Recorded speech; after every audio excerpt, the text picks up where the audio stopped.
ہے کہ آخر مسلم لیگ نون کیا چاہ رہی ہے.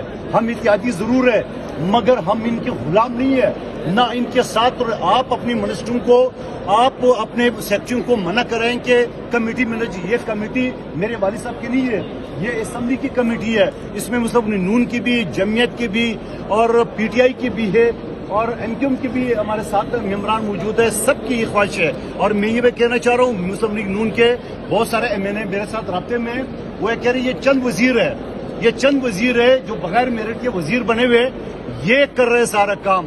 لیکن الحمدللہ میرے پارٹی میرے ساتھ ہے, میرے قیادت میرے ساتھ ہے.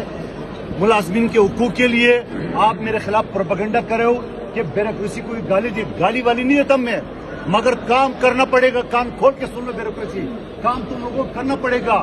چاہے مجھے اس کمیٹی سے استعفا دینا پڑے, چاہے رکن قومی اسمبلی سے استعفا پڑے, ایک وکیل کے حصہ سے میں آپ کو پیچھا نہیں چھوڑوں گا.